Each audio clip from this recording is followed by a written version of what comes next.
آج ہم بات کریں گے علم لدنی کے بارے میں کہ اس کی حقیقت کیا ہے۔ دیکھیے، علم حاصل کرنا ہر مسلمان مرد اور عورت پہ فرض ہے۔ علم لدنی کا مطلب ہے کہ وہ علم جو آپ کسی اسکول، مدرسہ، کسی کتاب، کہیں سے بھی نہیں بلکہ اللہ کی طرف سے آپ کو کوئی علم ملا ہو، اس کو علم لدنی کہا جاتا ہے۔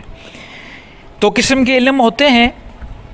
ہم علم حاصل کرتے ہیں اور ہم اسکولوں میں جاتے ہیں، مدرسوں میں، ٹیوشن سینٹر، کسی مرشد کے پاس، یا جو خود کوشش کرتے ہیں، جد و جہد کرتے ہیں کہ ہمیں کوئی علم ملے، وہ ایک عام علم ہے۔ لیکن اس کے بالکل برعکس، جس میں نہ کوئی کوشش ہوتی ہے، نہ کوئی میڈیم ہوتا ہے۔ میڈیم سے مراد کوئی اسکول، کوئی کالج کچھ نہیں ہوتا، وہ اللہ کی طرف سے علم ملتا ہے۔ یہ جو علم لدنی ہے، لدنی کا جو روٹ ورڈ ہے وہ ہے لام دال نون۔ یہ قرآن میں یہ روٹ ورڈ استعمال ہوا ہے، یہ عربی کا لفظ ہے۔ اس روٹ ورڈ کا استعمال سورہ کہف میں ہوا، اور اللہ تعالیٰ نے اپنے خاص بندوں جیسے حضرت خضر اور موسیٰ علیہ السلام کا قصہ ہے، جس میں حضرت خضر جو موسیٰ علیہ السلام کے ساتھ کنورزیشن کرتے ہیں اور وہ بتاتے ہیں کہ مجھے غیب کا علم ہے، مجھے کچھ پتہ ہے، ایک یہ، اور دوسرا حضرت موسیٰ علیہ السلام کی جو والدہ ہے، ان کے پاس جو علم ہے جو اللہ نے دیا، وہ بھی ایک علم لدنی ہے، کیونکہ اللہ کی طرف سے ہے۔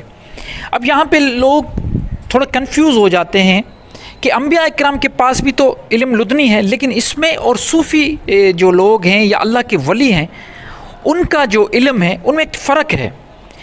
وہ یہ فرق ہے کہ جب انبیاء اکرام کے پاس جو علم آتا ہے اللہ کی طرف سے، وہ سارا علم فرشتوں کے ذریعے آتا ہے۔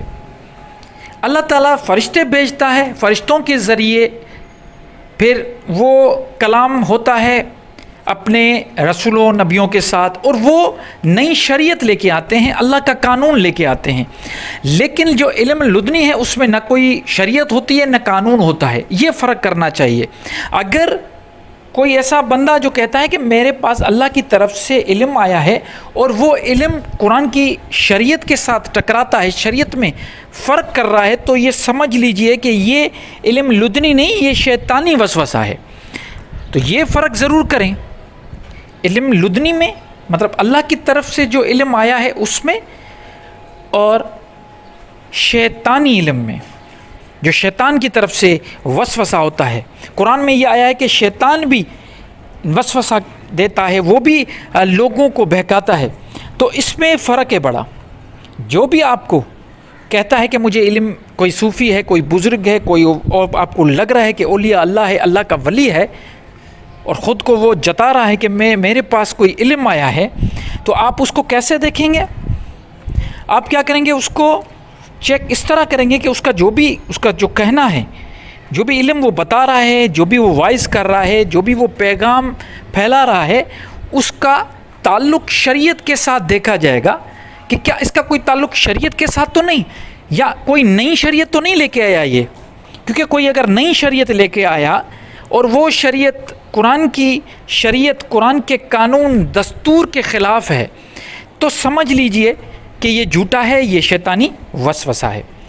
تو علم لدنی میں فرق کرنا بڑا ضروری ہے۔ شیطانی وسوسہ اور علم لدنی میں اچھا، یہ علم جو ہے یہ کوشش سے نہیں ملتا، یہ اللہ کی طرف سے عطا ہوتا ہے۔